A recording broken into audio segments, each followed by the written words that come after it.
Welcome back to the Impact 1 Million project. My name is Shar Moore. Today we have a very juicy panel topic to talk to you about. It's called the current call for global visionaries. And it's such an important topic right now. We're post-pandemic, and I feel like the world is calling for people to be incredibly visionary, step into their truth, their power, and absolutely move forward without hesitation, without holding back. So I have two incredible guests joining me on this panel today.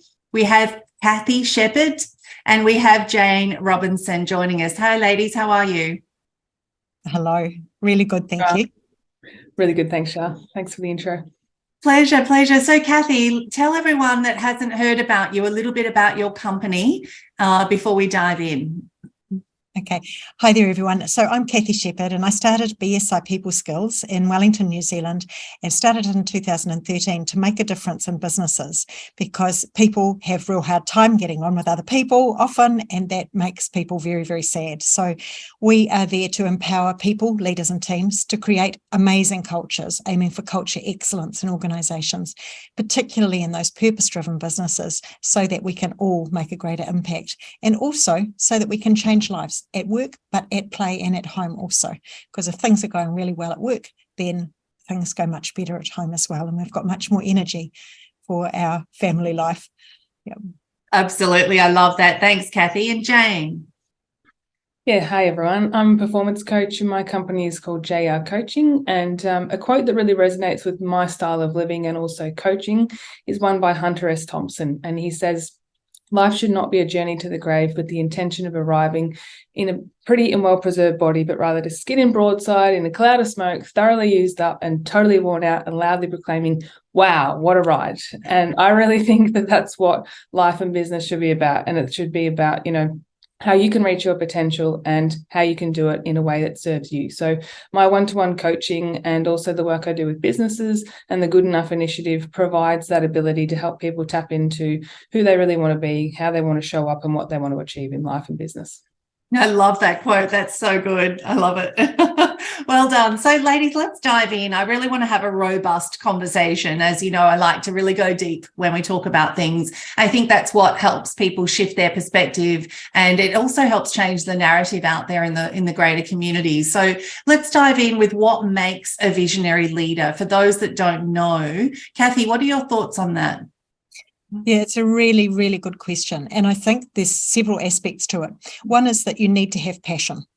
You need to have passion because that's part of what inspires other people. The key thing about it is that you need to care about other people and want to make a difference for them, that this is not about yourself. This is about making a difference for other people, and that person is able to create a picture of a better future and is totally focused on actually working towards doing that. If they do all of those things, then they're great and they're visionary and they're a leader. Oh, I love that. I love that so much. Jayne, your thoughts? Yeah, I would agree with most of what you've said there. I'd also add that I think it takes a particular type of person. I think you have to be bold in your endeavors because, they're going to meet lots of roadblocks along the way, and you have to have that level of belief in yourself, even if you don't necessarily know the steps or how it's going to go, and a level of authenticity. I feel like, particularly for me these days and a lot of people that I associate with, it's about that genuine connection and authenticity. When that's not there, or when as Cathy was saying, it has to be about other people, when that's about strictly that person or the sale or whatever it is, it becomes very one-sided, and you can feel that, and it puts me off instantly, I think. And I think we need people out there that are focusing on what impact that creates with the world and how they can do that. So I think, and also that comes down to a certain level of emotional intelligence, or EQ, whatever you want to call it. And I think that those that are showing up today as those visionary leaders are the ones that have done the work, and they're the ones that are self-aware. So they may not, of course, we're always going to have problems and the work is never going to be done, but it's like, okay, well, we are going through those steps and we are realizing that that old way of working wasn't working, or maybe, we've got certain things about ourselves that, oh, okay, maybe that's not such a positive light, but how do I work on that and address that? And so that they can be I believe that the more we upgrade ourselves and continue to invest in our own development and our own growth, the more we're able to bring to the world and then help those there as well. I love that. Thanks so much, Jayne. And there's, so many points I agree with both of you. And adding my lens, I guess, of the way that I see a visionary leader and what makes one is very much, I want to say the term gutsy. And I know that's not overly professional, but I feel like you need absolute guts and courage to, when you're making yourself, and it's, what makes someone, what terms someone a visionary leader. When I sit back and look at people that have inspired me on my journey, and when I look at what they've done, I honestly feel like, wow, they've had so much guts and courage at one point. There was maybe a defining moment in their life where something happened and they decided that was the trajectory they were going to go on. They saw a big vision and then they just went all in. And it doesn't mean, and I'd love your thoughts on this, ladies, it doesn't mean that when we set our sights, like all of us happen to be on this panel, we're all in that impact book. And, the big vision I have is this book is going to launch in New York in May 2024. The 100 iconic thought leaders, diverse backgrounds all over the world coming together. It doesn't mean that I've set the intention for this and we're all part of it, that it's smooth sailing all the way to New York City, right? There are roadblocks and stumbles, and our vision, how do we hang on to it, is probably one of the things I'd like to ask, because there isn't anyone exempt, even the best, even the most iconic person you put up on a pedestal that is the most successful person, they still face the same limiting beliefs and insecurities and life things that happen to all of us. They can be visionary, but life can be life. So what are some of the things you feel like could hold us back? What are the things could hold us back from achieving? Such a good question. And I think the biggest one is fear of failure, fear of looking really dumb, fear of that I'm not good enough to do this, fear of who am I? Like, what will people think? There's a lot of that. Fear is such a limiting factor in so many different ways.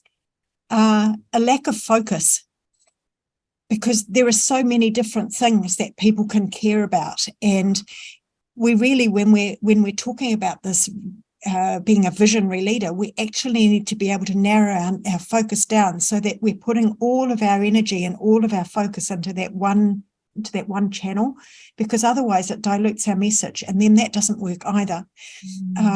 Lack of support is another one. When we don't have the support of the people around us, you can't lead people if you're just on your own, right? You actually need to have people that are going to come and do this journey with you. And so that support, not only of the people that are joining your cause, but actually the people in your personal life as well. You need to be able to connect with other people that also think, hey, this is a really good thing. And yes, they're able to support you to do it. Health, time, all of those sorts of things are also limiting. Yes, so true. Jayne, what are your thoughts around what holds us back?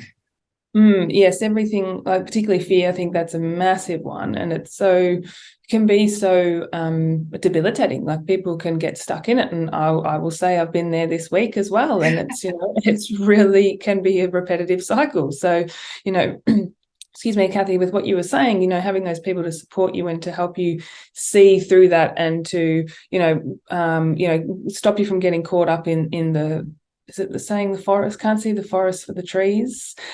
So you can, pull yourself through or help others. And I think there's also that a lot of a sense of that tall poppy syndrome, particularly in Australia, where, who are you to think that you're, able to do this, or that once you do stand above the crowd, it's not so much empowering from other people and what they might say, because of their own fears and their own inabilities to be able to go after what they want, or to be able to really tap into who they want to show up as. So I think that's a big thing. And as with the limiting beliefs, my coach that I worked with a number of times used to call it the itty bitty shitty committee. And it's like, it's just, the voices in your head, you really do have to make sure that if you're, a visionary leader, that you do have that support around you and you are able to get out of that. So I think the environment dictates that a lot, but it, like sort of, do you have a routine in place to support yourself with that? Do you have other people to connect with? What have you got to put in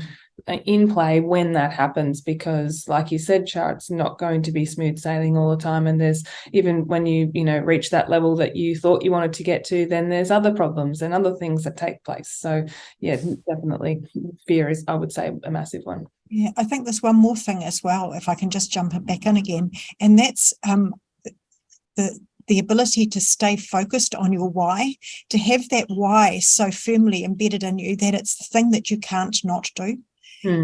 When you get into those situations where things are crowding in on you, to be able to go back and remember your why, and then get up and just do it again. So true. The why is so important. And, I had a whole magazine based around why. It was called Why Mag back in the day. And, I agree with a lot of the things you said. There's so many things that can trip us up, and our why has to be bigger than our fear. Absolutely. And Cathy, you said something about, that fear of looking dumb, and Jayne, you've had a wobbly week. I have wobbly days as well. And it's how we still stand up and show up today, right? Even though life can be life, I have moments where I go, how dumb am I going to look globally if this book falls flat? I know that's not going to happen realistically, right? Because you guys are in it, and so many other amazing people, and you're all fabulous. So there's no way, but you have those moments going, I'm literally telling people I'm going to do this, and how dumb is it? But I don't attract people who would say you were so dumb to think you could do it, Shar. I have people saying, when we leave in 6 weeks and start traveling, they've said to me, Shar, I hope you share every sensational photo of your trip on social media, and because we want to live vicariously through you, because at the moment we can't do that. They don't want me to dim my light. I've found the most exceptional community. A lot of these people are ex-clients that worked with me years ago and are now dear friends. I have a rule of never bringing a client into my world unless I could see myself traveling the world with them. Right? Because I think when I worked in corporate, you have to be nice to people because it's your job. And I thought, when I start a business, if I don't like that person and can't have a good old laugh and go shopping, I'm not taking their money. And I think that's a really good rule to live by, right? So people pleasing danger, my goodness, it's such a big topic, and I still see it on social media. And I know you can tell when someone is saying something because they're either just trying to make everyone love them or they're trying to get something. And you can tell that they're not challenging that person or saying, well, actually, I love what you're saying and I can see that perspective, but here's my thoughts. What are your thoughts around how do we encourage people to, you can still be loved and have a different view, right? You can, I think you'll be loved more if you really showed up as you and said, Cathy, God, I love you, but I really disagree with what you just said. You'd have more respect and love for me because through my lens and my background and my views, that's the way I see it. And I'm open to your lens, of course, but it doesn't mean that I always have to go, I want Cathy to like me. So Cathy, everything you say is perfect. Where is this people-pleasing danger? How do we get rid of it? What are some thoughts for people listening? Yeah, Jayne, I love what you said before about authenticity when you talked about that great visionary leadership. And I think that that's really key here too, because if we are people-pleasing, then we lose our authenticity, and we lose our power. We also lose that respect, our self-respect as well. We lose that sense of identity. I thought before about you actually lose yourself. Yeah, I wrote that too. And it really affects your personal character. Like, who are you? What do you stand for? And if you start trying to please this person and this person and this person, you don't stand for anything. And I think there's a really cool quote that I heard. It's almost like a meme, what other people think of me is none of my business. But if we're going to be making a change in the world, if we're going to be great visionary leaders, then actually we need to stand for what we're standing for, regardless of what people think of us, and live true to our values and live true to our character and stuff it. Exactly. And Dr. Seuss talks about there's no one newer than you, right? And that's so true. And this is what we're saying. If you're listening to this, friends, this is absolute call right now. It's like on a megaphone out there, if you tune into it, calling for all of us global visionaries to step forward. And when you're a visionary, we want your voice. We want your thought leadership. We want your 2 cents worth. That's what we're looking for in the world right now. We don't want cookie cutter, stamp and press out there. Oh my goodness, we're over that. We want individuality. We want personality. We want passion and vision. And that is what the world is calling for, especially right now. We've had a global reset. Now we want you to spring up and go forward. Jayne, jump in here. Yeah, so many things I could say, but I think going back to that visionary leader, it's like that having the courage to be that trailblazer that doesn't abide by the rules or might seem rebellious by society. Like, we've been conditioned from such a young age, particularly as women, to be the good girl and to be nice and to blah, blah, blah. And I think that's where it all comes from, is we're just so afraid of challenging, authority or whoever it might be. But we get to the point where if we don't start doing that, we end up in, the later part of our lives where we're still this scared little girl or boy or whoever we decide to be, right? And we don't show up as our true self. And like Cathy, you said, and I was saying, that I'd written down, you lose yourself. You never actually stand in your own truth, in your own power and what you could bring to the world. No one sees you, no one hears you, and your voice just becomes lost. And it's a shame, because every single person on this planet has a unique gift and a special part of them to bring to this world, right? So if we don't show up as that, then the world misses out on an opportunity to connect with that. So I think it goes back to, challenging what your beliefs are around, particularly around perhaps the family dynamic. That can often be where it begins. And it's all very well-meaning, of course. It's not, what the parents have decided that they think that it's going to be a bad thing to say, oh, you have to be nice to everyone, that sort of thing, right? It's just what you were told as you were growing up. So I think challenging some of those deeply held beliefs that you may have had when you were growing up, even today, and what you think is expected of you. But also what I find, particularly for those people that are coming out of that process, that are finding their voice, that are actually starting to change things, it's having the tools to be able to do that. So what framework can you use? What can you actually implement that's going to help you start to speak your truth? You might not feel comfortable doing it, but what if you had, a framework of questions? Or like Brene Brown has a book, I think Dare to Lead it's called, and she has in that rumble language. And there's some statements that she says that, you can start the sentence with saying things like, well, that's interesting. I have a different view, or my opinion is. So it gives you a way in that's, from the heart. I think that's important as well. It has to be coming from there rather than a position of attacking, but gives you the ability to be actually able to express your thoughts coming from a space of authenticity and truth.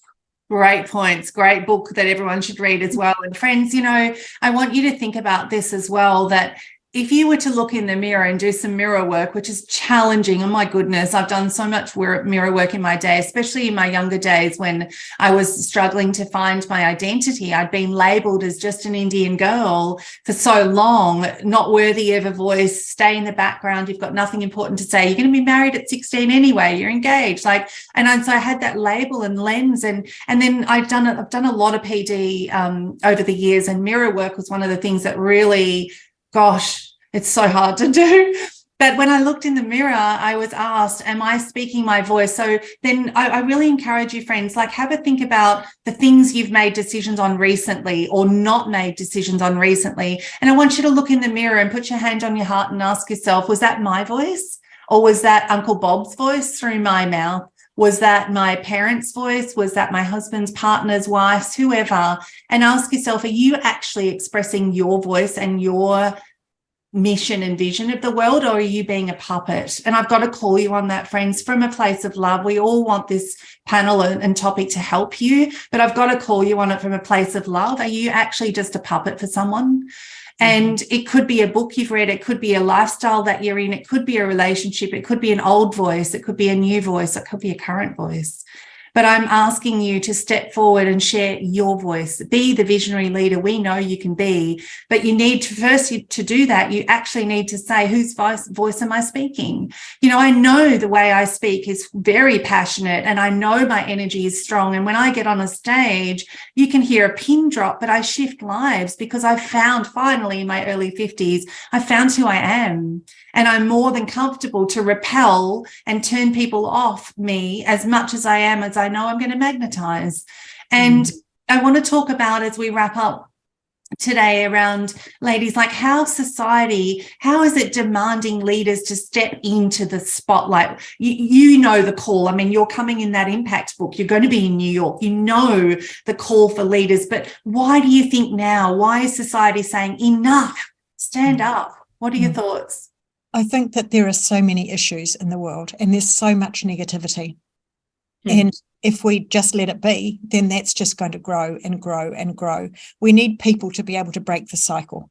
And as we've already talked about so much, that it requires that authenticity, because otherwise people won't hear those voices. There's so much stuff, you know, there's more and more and more and more and more content being created all of the time. You've got AI coming in. You've got so many words and things down. What is going to make a difference is for leaders to be able to step into the spotlight, to be able to create that hope of a different future, of a positive thing that we can do.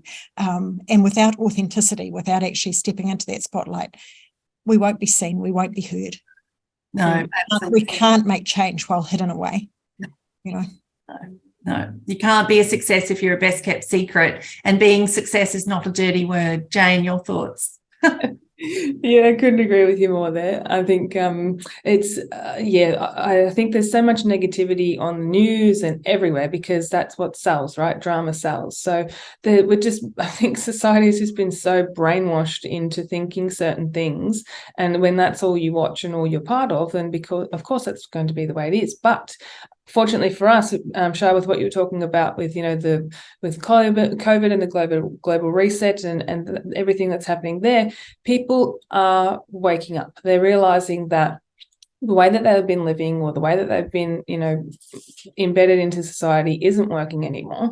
And they're feeling this. They may not really, some of them know it, some of them don't. There's like this gnawing inside of them that's like, yeah, I know that I'm not really living my life to my fullest potential, or what I really want to do. I know I'm not really happy in this area, but I don't really yet know what to do with that. And I think there's a lot of people sort of sitting on the fence going, who's going to help me? Who's going to support me? Who's going to catch me if I fall? Because yeah, exactly. Stepping across that barrier is the very first part of, you know, stepping into that life. So if we don't have leaders who are, you know, visionaries, who are creating that society, who are walking their walk or talking their talk, showing the way and letting other people know that it's okay, you're on the right path, then I don't know what will happen, because we can't go back to how it was. So we have to move forward, right?